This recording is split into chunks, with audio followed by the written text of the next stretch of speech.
Hi hello namaste welcome to auto wala updates. ఇప్పుడే శివరాజ్ కుమార్ గారు and Prabhudeva గారి కాంబినేషన్లో వచ్చిన కరటక దమనక మూవీ చూడడం జరిగింది. ఈ మూవీ అయితే రీసెంట్గా అమెజాన్ ప్రైమ్ వీడియోలో కన్నడ లాంగ్వేజ్లో స్ట్రీమ్ అవుతుందండి. నేనైతే సబ్‌టైటిల్స్‌తో చూసేశాను. ఇంక ఈ మూవీ చూసాక నా ఎక్స్పీరియన్స్ చెప్పాలంటే నాకైతే నచ్చలేదండి. ఎంత స్టార్ హీరో అయినా కంటెంట్ లేకపోతే సినిమాని కాపాడలేరని మళ్ళీ నిరూపించారు అంతే. అసలు శివరాజ్ కుమార్ గారి క్యారెక్టర్ని ఎందుకు ఒప్పుకున్నారో నాకైతే అర్థం కాలేదు. సో నేనైతే ప్రభుదేవ గారు అండ్ శివరాజ్ కుమార్ గారు ఉన్నారు కాబట్టి టైటిల్ కూడా వెరైటీగా ఉంది కాబట్టి మూవీ పక్కా ఉంటుందేమో అనుకున్నాను. ఏమీ లేదు మూవీలో మ్యాటర్ మాత్రం. టైటిల్‌లో చూపించినంత క్రియేటివిటీ మూవీ మొత్తంలో కూడా మనం భూతద్దం పెట్టి చూసినా గానీ ఎక్కడా కనిపించదండి. ఎప్పుడో 1980స్‌లో రావాల్సిన కథని తీసుకొచ్చి ఇప్పుడేదో కామెడీ యాడ్ చేసి మన ముందుకు తీసుకొచ్చారు అంతే.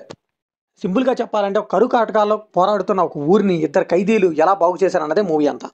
సో నిజం చెప్పండి ఇప్పుడు తగ్గ మూవీ అనా ఇది చెప్పండి. ఈ స్టోరీ కానీ ఇదంతా ఎప్పుడో 1980s, 90స్‌లో రావాల్సిన కథ. ఇంక ఈ మూవీ బేసిక్ స్టోరీ లైన్ వచ్చేసి బసవరాజు అండ్ విరూపాక్ష వీళ్ళిద్దరైతే దొంగలంటే అందరూ మోసం చేస్తూ బతుకుతూ ఉంటారు. అయితే వీళ్ళైతే జైలుకి వెళ్తారు. అక్కడ జైలర్ వీళ్ళు మాటలతో చేసే గారడీని చూసి వీళ్ళని ఒక ఊరికి పంపిస్తాడు. అక్కడ వీళ్ళకి ఒక మిషన్ అప్పచెప్తాడు. సో ఆ జైలర్ వాళ్ళిద్దరిని ఎందుకు పంపించాడు, ఆ మిషన్ ఏంటి ఇదంతా తెలియాలంటే ఈ మూవీ ట్రై చేయాల్సిందే. ఇంక ఈ మూవీలో పాజిటివ్ విషయానికి వస్తే నాకైతే భూతద్దం పెట్టి ఎతికినా కానీ ఎక్కడా కనిపించలేదండి. స్టార్ కాస్ట్ ఉన్నారు అంతే, వాళ్ళనైతే యూస్ చేసుకోలేదు. ఇంకా అక్కడక్కడ కూడా మనకి చాలా వరకు షోలే ఫిల్మ్ నుంచి ఇన్స్పైర్ అయి తీసినట్టు అనిపిస్తుంది అంతే.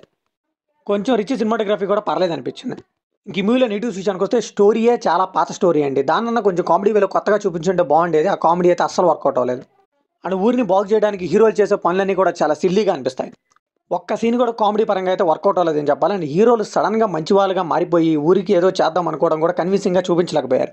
పోనీ ఇద్దరు హీరోలకి ఉన్న లవ్ స్టోరీస్ కానీ విలన్ ట్రాక్ని కానీ కొంచెం కామెడీగా చూపిద్దాం అనుకున్నారు కానీ అది కూడా వర్కౌట్ అవ్వలేదండి.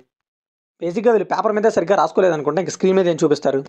ఇంకా ఈ మూవీలో హీరోస్ రోల్స్ అయితే షోలే మూవీ నుంచి ఇన్స్పైర్ అయ్యి రాసుకున్నట్టున్నారు. శివరాజ్ కుమార్ గారు కానీ ప్రభుదేవ గారు కానీ వాళ్ళ కష్టమైతే వాళ్ళు చూపించారు కానీ వాళ్ళ కామెడీ కూడా ఈ మూవీని వర్కౌట్ చేయలేకపోయింది. వాళ్ళైతే చాలా ట్రై చేశారండి ఈ మూవీని సేవ్ చేయడానికి, కానీ ఏమీ వర్కౌట్ అవ్వలేదు. ఒక్క పాటలో మాత్రం వాళ్ళిద్దరు వేసిన డ్యాన్స్ మాత్రం చాలా బాగుంది. ఇంక ఈ మూవీలో హీరోయిన్స్ ఎందుకు పెట్టారో వాళ్ళకే తెలియాలి. వాళ్ళకైతే కొంచెం కూడా స్కోప్ లేదని చెప్పాలి. ఇంకా తనికెళ్ళ బర్నీ గారు కానీ రవిశంకర్ గారు కానీ వాళ్ళ క్యారెక్టర్స్ బాగానే చేశారు వాళ్ళు. సో ఫైనల్గా ఈ మూవీకి మనం ఇచ్చే వర్డిక్ట్ ఏంటంటే ఈ మూవీ వచ్చేసి అవుట్డేటెడ్ కమర్షియల్ మూవీ అని చెప్పాలండి. సో కంటెంట్ లేకుండా ఎంత పెద్ద స్టార్ హీరో అయినా సక్సెస్ అందుకోలేడు అనేది ఈ మూవీ పెద్ద ఎగ్జాంపుల్ అని చెప్పాలి. సో ఇది కంప్లీట్లీ నా ఒపీనియన్ మాత్రమే. మరి ఈ మూవీ మీకు అనిపిస్తుంది కాబట్టి షేర్ చేసుకోండి, లైక్ చేయండి, షేర్ చేయండి, వెళ్ళే ముందు సబ్స్క్రైబ్ చేసుకోండి.